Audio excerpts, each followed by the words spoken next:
there, it's Kevin with RogueDeckBuilder.com here with this week's episode of the Market Monday. So this week I'm going to talk about a lot of things. Actually, we're going to split it up into a week of Market Mondays. So there'll be a Market Tuesday, Wednesday, Thursday, etc. Because I'm going to talk about some savvy investments I think you should either park your money and can't go wrong with, or I actually think that these will increase in price in the next few months, next half year. And which is a good thing because I think that we're entering into what we call a bearish market. Now let me explain markets for you. In economics, we like to call either a bull market or a bear market when they're referring to the stock market based upon the overall health of the market, if people are investing or people are not investing. The difference between a bear and a bull market is in a bull market, everyone is optimistic. The stock prices you're optimistic they're going to go up, so investors are investing in a lot of different stocks, and across the board, stocks are pretty healthy. There will be, of course, bigger winners and losers still, but on average, all stocks are going up. In a bear market, the market is uncertain, people aren't investing as much, stocks are across the board either trending down or people think that they're going to be trending down, and overall there isn't a lot of people investing, and the market is pessimistic. So I think that in the MTG market, I think that we are entering into a bear market, and actually I think that we've been in one for about a year, and I'm going to try to explain why. Now, you might have listened to other podcasts like the Brainstorm Brewery or Cartel Aristocrats, or watch Rudy at Alpha Investments, his channel. A lot of people are freaking out right now about the Magic the Gathering economy, so I'm not quite as pessimistic as they are. I think that this is just a normal market trend that is basically we are starting to feel the pressure of the reprints, which a lot of people called for it. Players in general have wanted, if you look back in my last week Market Monday video, they've wanted a more accessible Magic the Gathering format. And so Wizards themselves has responded by reprinting like crazy in 2016. And I think that we're going to have similar patterns in 2017. And I think that the market as a whole is responding to those reprints, A. And B, I think that Wizards anticipated a lot higher growth than we got in 2016, which has caused kind of an investors or speculators bubble. Now let me explain the housing crash or the housing bubble of 2008-ish, I believe is when it started. And then it led to an overall huge market collapse. I don't know if collapse is quite the right word, or crash, for the U.S. economy that then kind of affected the South American and then in the European economies quite significantly. And it all started in Phoenix, Arizona and Las Vegas, Nevada. Those were the two places that were having just exponential growth year after year after year. We saw upwards of 5 to 20% growth in Phoenix, Arizona and Las Vegas, Nevada during the early 2000s. And it became like kind of a no-brainer business plan, especially for the construction industry and the banking industry, to just continue to build subdivision after subdivision, and housing prices just were going crazy, and it was more profitable even to give off crappy loans to people that couldn't actually afford loans and then just foreclose on a house and resell the house. The banks would actually make profit on that, and so it was like a no-risk situation, or so they thought. And so the banks and the construction industry just continued to develop and develop and develop, but Phoenix and Vegas just couldn't sustain the growth. There still was good growth, but not nearly at the rates that they were having like 5 years before that, or even a year or two before the big housing bubble. And so it wasn't really lack of growth that was the huge catalyst. It was lack of just crazy growth. And Magic is it's really starting to follow that trend. In 2013 and 2014 especially, we had huge growth in Magic the Gathering. It was unprecedented. Ravnica was a very popular set, and so was Theros, as far as overall growth in the Magic the Gathering. Modern was huge. Commander started taking off, and we went from like 5 million players to 10 million players to 20 million players, and then since about the 20 million mark, we haven't had as much growth. And I think that is really why the market prices of cards are starting to trend down. What ended up happening too with that huge growth, especially from the $10 to $20 million range, was there was kind of this investing bubble that occurred. And I kind of talked about it years ago where, and especially my last Market Monday videos, where the gig is kind of up. These no-brainer investments, we have too many people, we have too many players in the game. Now, when I started the videos, I used to call it the rogue market back in the day. It was actually one of my very first videos that I made. There wasn't a lot of investors in the Magic the Gathering community. I was one of the few. Now, investors are one of the many. Because it's become really not sustainable to just be a player. You need to kind of be able to manage your collection a lot more savvy than you used to, because prices can just skyrocket overnight or crash overnight. And so I think that the general Magic player got sick of that happening, and they started to become more business savvy with their investments in Magic the Gathering. And B, it was just insanely profitable for the secondary market. I actually blame the secondary market a lot on, I think that Wizards got jealous of the huge profit gains by companies like Star City Games or Channel Fireball, or even smaller time vendors just making huge profits off of the secondary market, whereas Magic was still making its measly little profit margin from its warehouse to distributors to stores, which isn't that big of a markup. I don't know how much exactly it costs Wizards to actually print cards, but they sell to distributors. They probably sell booster boxes around $55, and then distributors probably then end up mark it up another 20%, and end up selling to the or 20 to 40%, I would say, on most products. Then start selling to local game stores for about $83, and then local game stores end up selling the product anywhere from $90 to $120, usually for a booster box, to the players. And so you see that kind of like small markups on each way. Whereas the secondary market, they were getting dirt cheap cards from players, and then skyrocketing the price 4 or 500% to, like, it was very, just with the huge influx of Commander players and Modern players especially, just led to huge gains. We're talking, again, 400, 500% in specific cards. You see a $5 card turn into a $40 card, and that is just insane profit. So I think that led to Wizards wanting to reprint more cards. They wanted more of that share, more of the money directly to come to them. It's their game. Why does everyone else have to benefit so much? And they started to changed their reprint policy in early 2016, and we've had a year long of it. So basically you can pick any set. You can go over to Goldfish or any of the other sites that keep track of the market prices. You can go clear back into the Legacy set. Just click on one at random. You can see that the set value has pretty much gone down across the board. I wonder if someone could crunch the entire numbers and see how much we've lost into the percentile in 2016 for the price of cards. It hasn't gone down a ton, and that's why I'm not in the category of, oh, the sky is falling, Magic is over. I think that the signs are pretty clear why this is happening. The influx of reprints, plus the growth hasn't been as crazy as it was. So what we're seeing right now is we're seeing a collapse in the secondary market with a lot of the big speculators. It is no longer the no-brainer type thing just to invest in every card in Modern and every card in Legacy and every card that has any sort of demand and then feel like it's going to go up. You have the ever-looming problem of Wizards reprinting the card, and we saw huge reprints in Conspiracy 2 especially. And B, it's just, we don't have the demand that we once did. A 5% growth is not nearly a 20% growth. That's 4 times less demand that is occurring. So what we're going to end up happening is we're going to see a slump in the overall. We've seen a slump in 2016, and I think this trend is going to continue until late 2017. So I'm thinking about till fall of 2017, we're going to be in a bear Magic the Gathering economy. So anywho, with that spiel out of the way, I am going to give my suggestions where I like to park my money or invest in cards.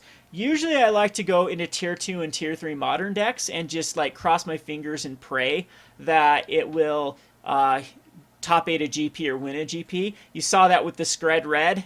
That was a great place. I invested a ton into Screds and Scrying Sheets and Koths. Well, I guess not a ton. A ton for me is different from a ton from other. I bought like a play set. I have an extra Scred deck that I invested in just on when Morton went into his 1900 rating on MTGO. I just knew the deck was for real, and it actually got a GP finish quicker than we thought. So the prices of like Scred Red did go up, but that is, you have to kind of be lucky with that. And I'm not one of those people that is going to tell you to do that. I've really liked Merfolk for quite a while. I think that Jeff Hooglin wrote a great article of how to save Modern, which is so funny. A lot of people are parroting now what I was saying a year ago, and all the naysayers saying that I didn't know what the hell I was talking about, that Modern was more popular than ever and everyone loved Modern. Well, now the pros are on board. A lot of people are on board that Modern is really, really just a weird format right now without any clear goals. You can go back to so many of my videos on my thoughts on that, and we've had a lot of like Jeff Hooglin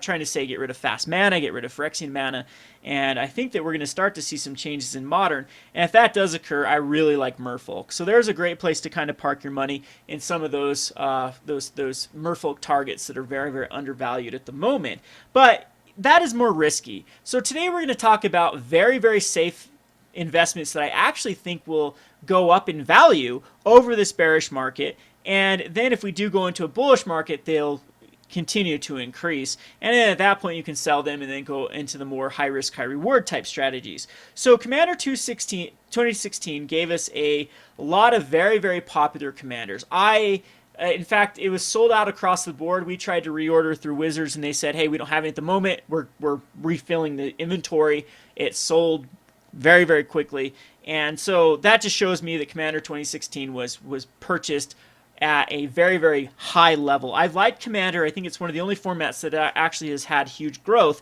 in the past year, just because the staleness of Modern and Standard, both of these, I think the past two seasons of Standard have been quite bleh. I don't really like Standard at the moment either. I just think it's too much good stuff deck. I like formats with a lot of variety and a lot of versatility when you can play like combo, aggro, control, mid-range, when there's a lot of viable different decks. And right now I believe that Seth from MTG Goldfish did a little study in like the top 8s of Grand Prix and the big finishes on MTGO. About 75% of the metagame is within 2 decks, U-White Flash and Green-Black Delirium. So it's kind of a boring format, and I think other people have followed suit. I've been playing a lot more Commander than usual, building a ton of decks. Spoiler for all your Commander players, yes, I'm going to revitalize that series. I guess I shouldn't even call it a series. I've only done one deck tech with Commander. But you're going to get a bunch of them coming soon. I'm going to really focus on them because I love to brew in Commander at the moment.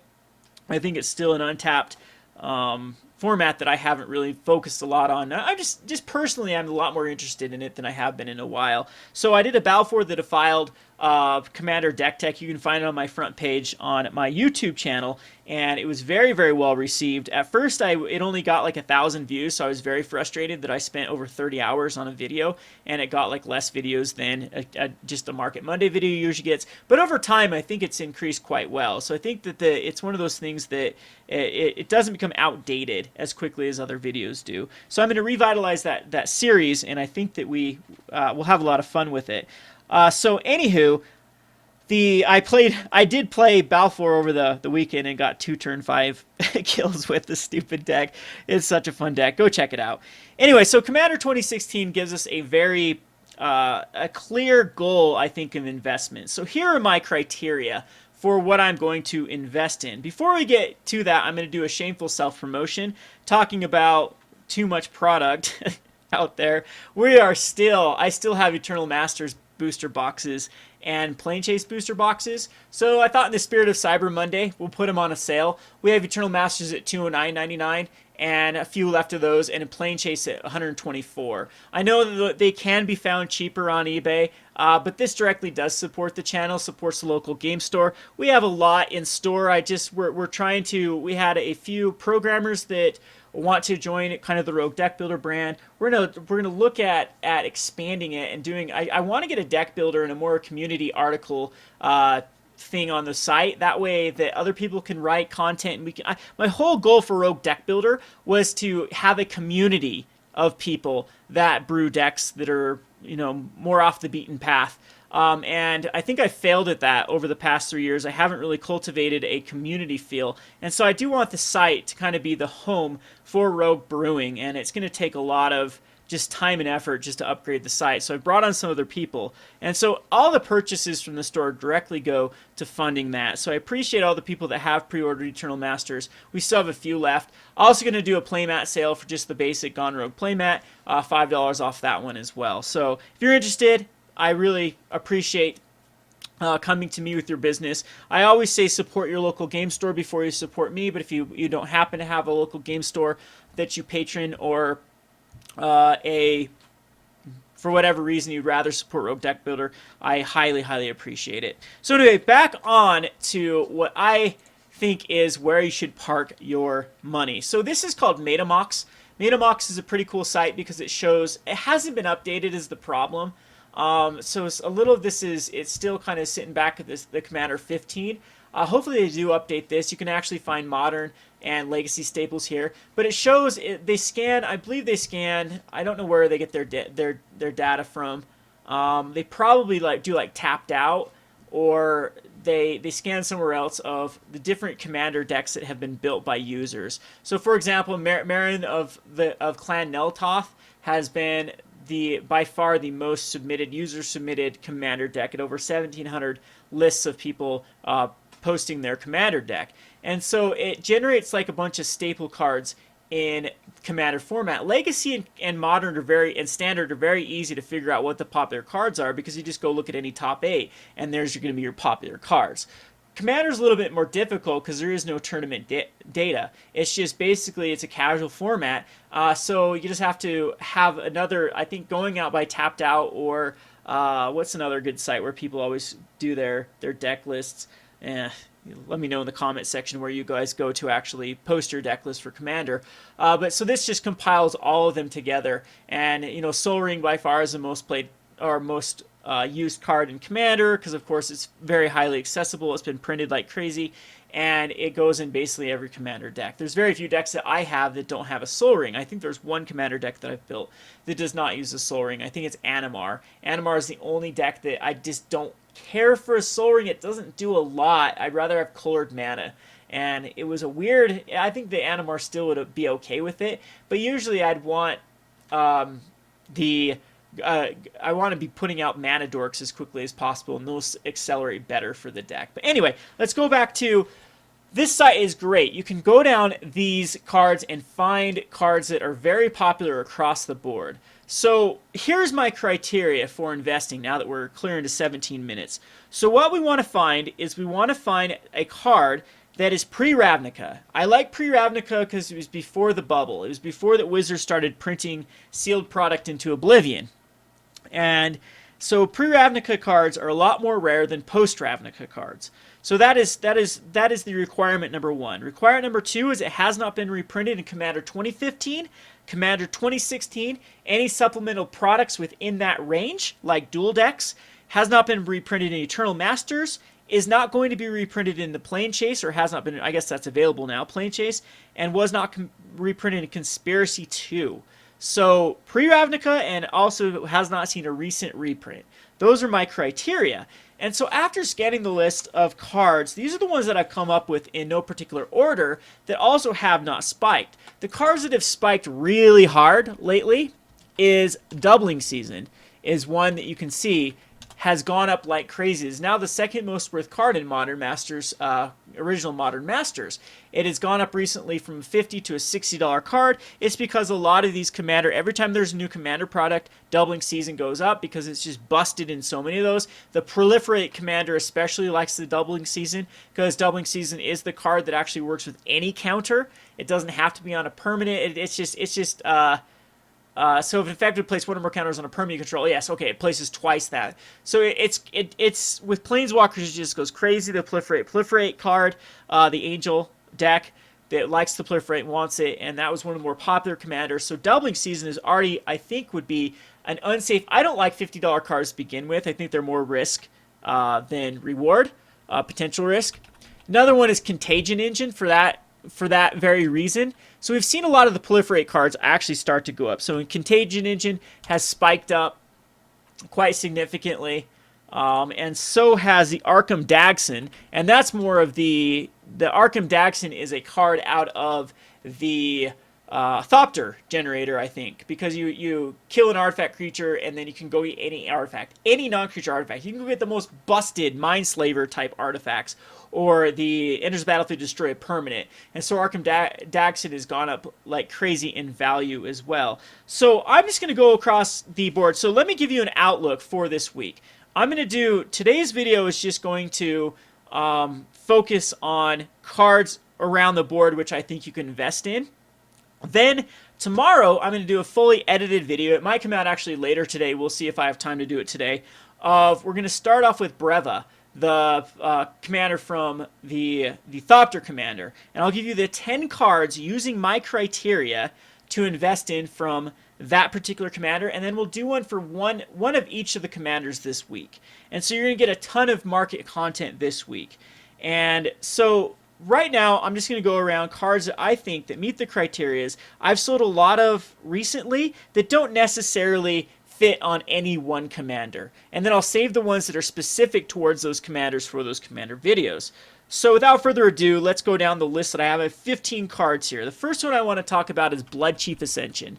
So Blood Chief Ascension is a card that actually has a lot of synergy with multiple of the partner cards. A lot of the partner cards do deal with your opponent losing life, and Blood Chief Ascension says at the beginning of each end step, an opponent lost life, 2 or more life, you put a counter on it. This is one of the more broken 1-drops in Commander. I've actually suggested that this card should be on the watch list, if not the ban list, because that's how powerful how a first turn Blood Chief Ascension puts that player. Now, it does actually put a target on a person's head when they go first turn Blood Chief Ascension, especially if you know that they're running the Mind Crank combo or the other mill. If they're in blue and black, they could have the Guild Mage that can do the Blood Chief Ascension combo as well, Mind Crank. So Blood Chief Ascension, I think, is quite low. It hasn't gone up. Usually this is a card that every time a commander deck comes out, it goes up. You can see last year about this time it started to go up as it was very good. It was an auto-include in all the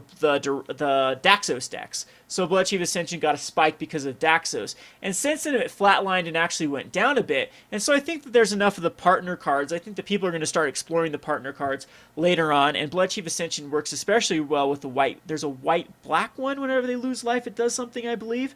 And the black-red one, your first spell actually does damage to an opponent. It's an easy way to get the Blood Chief Ascension online. So I really like that. It works in a variety of commander decks. If you go on to the list, the Blood Chief Ascension is actually quite far up. There's our Blood Chief. There's over 2,000 copies, and so it hits this list. I don't know how many are particular here, but there's over 2,000 copies played in the various decks. So yeah, it's pretty popular in Commander.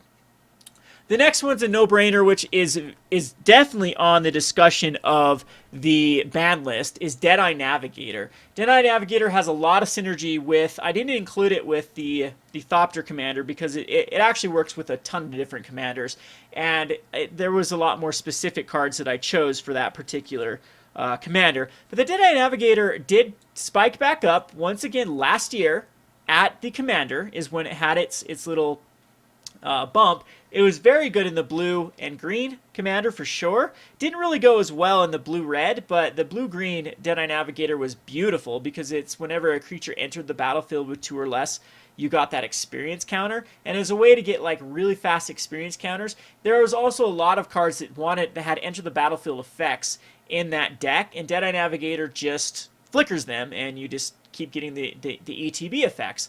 It is insanely powerful with a lot of combos. There's a lot of two-card combos with Deadeye Navigator. If you haven't lost a Deadeye Navigator in Commander, you haven't played the format much. Everyone has lost to this damn card. It's very easy to protect itself. It's a very, very powerful card. I think at $2, it's incredibly undervalued for the potential of what this card could hit for the Commander format. And I do think that this does pair very well with a lot of the Commanders that came out with this year. So that is a very, very good pickup at $2. And of course, these are in no order. I just threw together a list. Another one I want to talk about is Birthing Pod. So again, I'm going to back up here. So Deadeye Navigator is also on this list. There's 1,742 copies of. Oh, that's Deadbridge Chant. Deadeye. There's 4,282, so it's pretty good. The next one I want to talk about is Birthing Pod. Birthing Pod has hit kind of its, like, what I would consider its critical low. It went back up last year again about this time because of the Commander deck. It worked extremely well with Marin, and Marin was one of the most popular commanders. Of course, to this list, it's the most popular commander of all time, and because it puts a card in your graveyard, so it triggered the experience counter on that end, as well as goes and tutored up another card. I think there are plenty of cards out of this commander that want birthing pods. Most of them are three, only one commander doesn't have green in it. I think it's actually the one that wants it the most, unfortunately. But there are plenty of decks that do want birthing pod. And this card sees play every now and again in Legacy. I don't think it will be ever unbanned in Modern. I think it's just too much of a toolbox type card, and it restricts the reprinting of converted mana cost cards, especially within the 4 to 7 range, to be too broken in Modern. So especially I think it was with Siege Rhino that really put this card over the top, and then it led to the banning of Birthing Pod in Modern. But Commander is still a very, very broken card. The next one, which is going up quite fast, if you don't have any copies of this, I think you should really get them if you need them, because it hasn't seen a reprint in quite a while. I think it probably will receive a reprint, but I think you would have seen this in Conspiracy 2 or Eternal Masters. So they've missed the boat on Rhystic Study. It could see play maybe in the anthology, or not the anthologies, the Arch Enemy, but Arch Enemy I think will be such a small printing that it won't really do much. Rhystic Study has gone up. This is the type of Magic card I like the most. Look at this trajectory. It just keeps going up, up, up, up, up, up, up, up. So it started going up last year again at this time after the Commander printings, and it's steadily gone up from $3 to $6. I actually was very surprised when I saw this at $6. I just bought a collection. I found like 12 of these in the collection. They're mainly, most of them were pretty beat up, but still, 12 beat up Rhystic Study that I found in bulk was always. This is one of the cards you always look for, because it is a common in people's bulk. But Rhystic Study goes in basically 4 out of the 5 decks again. The only one it doesn't go in is the one that doesn't have blue.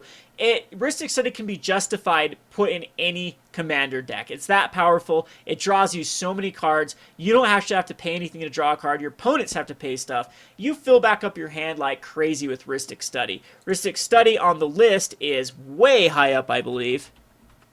Yeah, over 8,000 copies of Rhystic Study, according to Metamox. And it's just a no-brainer in investment. I think it could easily go up to $8 before it receives a reprint. Again, this is where we want to park our money. So the next one we want to go to is Caged Sun. Caged Sun did not get a reprinting in 2015 or 2016. And it also was not a masterpiece. So it might become a masterpiece next set. I actually highly think it will be, because it's a popular card. It also has one of those trajectories that I really, really love. Goes from the low end of $3 up to $5. So in a year it increased $2. There's no reason why it shouldn't follow that, go from 5 to 7. It goes in basically any monocolored or two-colored deck. So with this particular set, the Commander set, it's not that great, but it's still pretty good. Of course, the next year will probably go back to monocolored, I would say, or maybe they'll do some other crazy. They haven't done 3-colored allies, I don't believe, or wait, two-colored allies. So that'll probably be next year. But Caged Sun will want to go in those type of decks. So I think it's just a no-brainer pickup. The one card that does not fit my criteria, we're going to talk about it. Actually, there's 2 of them. We'll talk about both of them right now.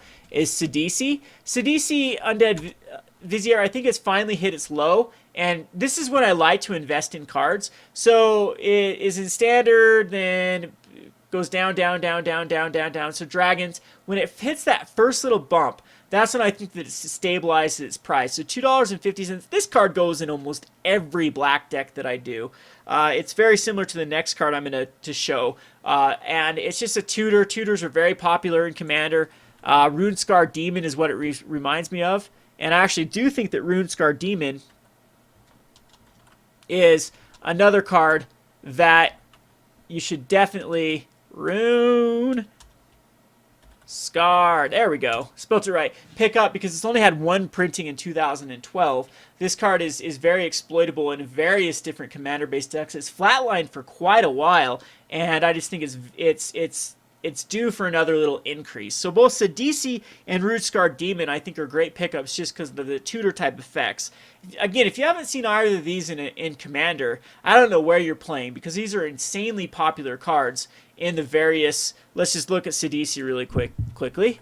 Sidisi has over 6,000 copies listed, and the Rootscar is about 4,600 copies. So both of them are very, very, very popular according to this list.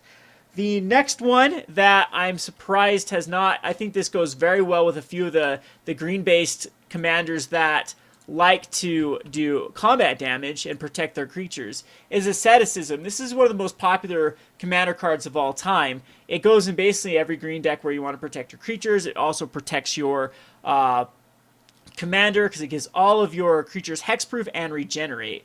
So it's very insanely powerful in Commander. It's gone all the way up to $8. This card has just continued to go up over time. I've sold tons of these in the last week, and it is, I think this has to continue to go back up. So it had a bit of a dipping from its $9, so I think it will recover back from $8.77 to more of the $10-$12 range. Scars of Mirrodin is starting to be a set that is reaching the point where it's very, very hard to find singles of Scars of Mirrodin. All of those players that have quit the game have already sold their collection, and it's rare that someone comes into my store and actually sells me Scars of Mirrodin cards.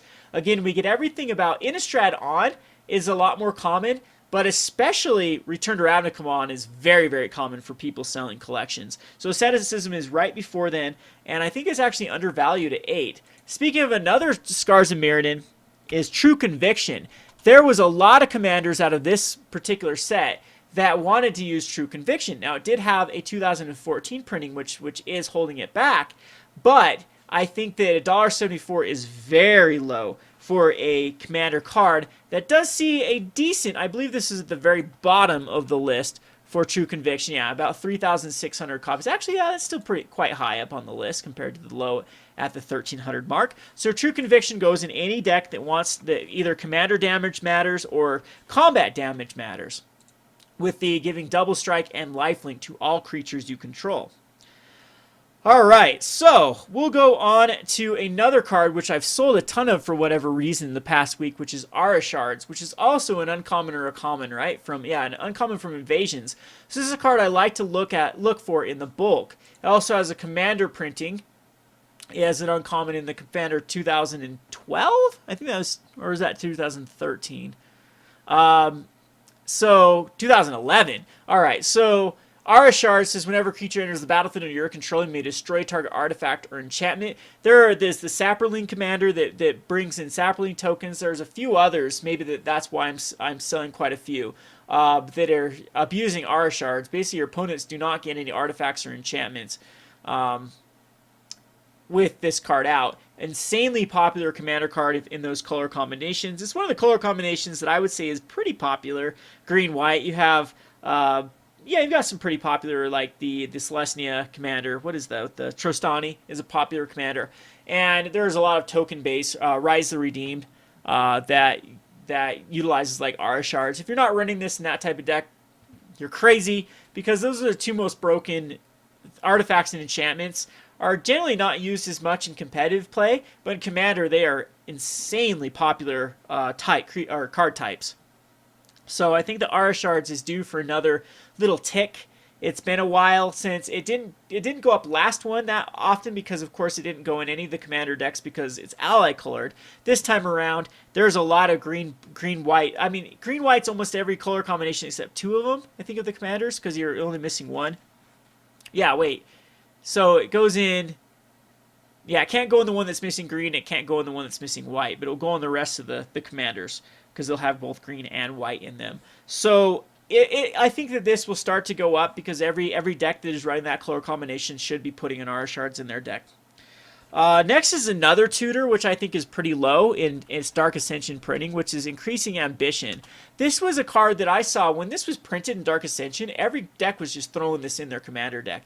You can tutor twice with it. So the first one for 5, the second one for 8. In Commander, black is known to be one of the ramp colors, because there is the Urborg Tomb of Yawgmoth combination, as well as the the Cobble Coffers. I actually think Urborg Tomb Yawgmoth is a great pickup. I didn't have it on this list. Let's go ahead and put it on this list of cards that you should invest in, because Urborg Tomb Yawgmoth, its buddy, is going to get a reprint, or did get a reprint in the Plane Chase Anthologies, which is the Cabal Coffers. And so it just added a ton more Cabal Coffers into the supply, and that means that people will have a more affordable piece. It's a 2-card combo. Usually you run Expedition Map as well. Urborg Tomb Yawgmoth turns all of your cards into swamps, and then Cabal Coffers taps and adds all of your taps for a black for each swamp you control, and actually counts itself now with the Urborg Tomb Yawgmoth. So it's a very, very popular combo. So that combo can really abuse Increasing Ambition. I think Increasing Ambition is very low at $1. It's kind of my penny stock that I think that you should pick up. One more card. Actually, we'll talk about a couple more cards. I don't know if they'll end up on a particular list because I've only done the Breva. Or Brea. Isn't it Brea? I think it's Brea. Council's Judgment is a card that I think has hit its critical low. It's been going. I've been saying investing in this for quite a while. It's steadily declined, steadily declined, steadily declined. It's down to $5.50. Where's the low for this card? It is used in Miracles, Legacy Miracles, I believe, in multiple copies. Nope, just one. But it's used in Legacy Miracles. It's also used in a few other Legacy decks. Death and Taxes uses it. See if it actually uses it just in the sideboard. I know some Death and Taxes have used it. This one didn't say that it has. And then you can check out some of these other Legacy decks that have used the... It's just the perfect card. It's the one-size-fits-all removal spell in Council's Judgment, because in a 2-player game, it's always going to do what you want it to do. So, yeah.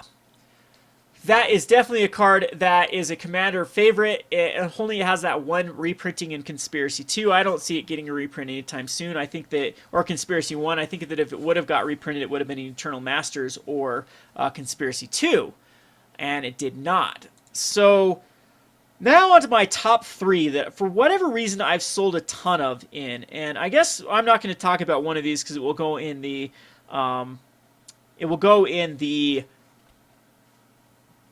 Proliferate deck. But the other two that I've sold just an insane amount of cards in the past few weeks after these Commander cards have come out is Illusionist Bracers.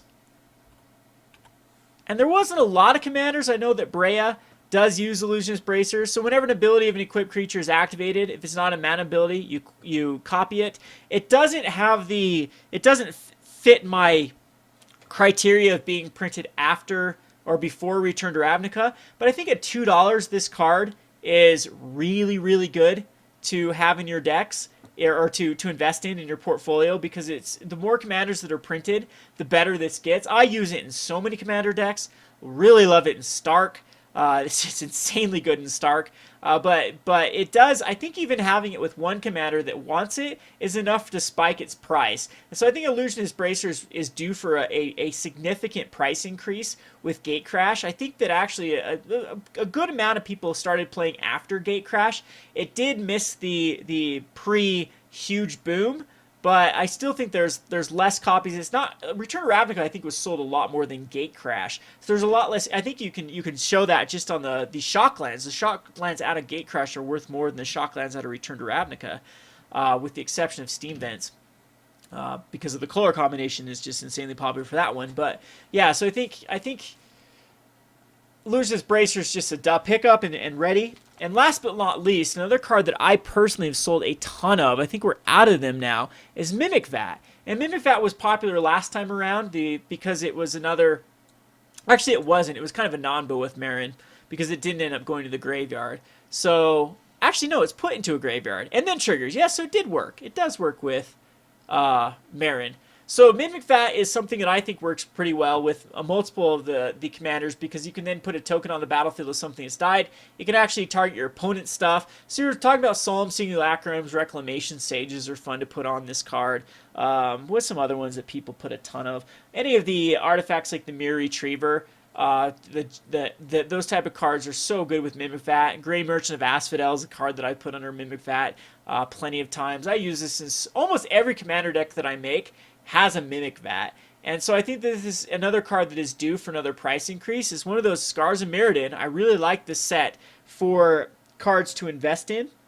because a lot of them have missed the reprint, and the other cards, especially like New Phyrexia, a lot of those have already increased a ton in value, and I think Scars is next to really go up. I think the sky's the limit for cards printed under this era, as there wasn't a lot of players at this time, and then Innistrad actually had a huge growth, and then Return to Ravnica onward had massive growth. So Scars Mirrodin was still relatively rare compared to the two. You can see that in booster boxes. I think these are actually increasing quite fast in booster box prices. So this is a 40-minute video. I hope you get enough out of this. The other videos will be a lot more edited, so you'll get the Thopter Commander tomorrow or later on today, and this whole entire week will be Market Monday videos to invest in. There's some good ones out of these lists. So I hope you enjoyed this video. I know a lot of you don't like the long videos, but a lot of you do, and I like making them. I think that there's a lot of content to talk about, and yeah, it works out. Anyway, this has been Kevin with RogueDeckBuilder.com.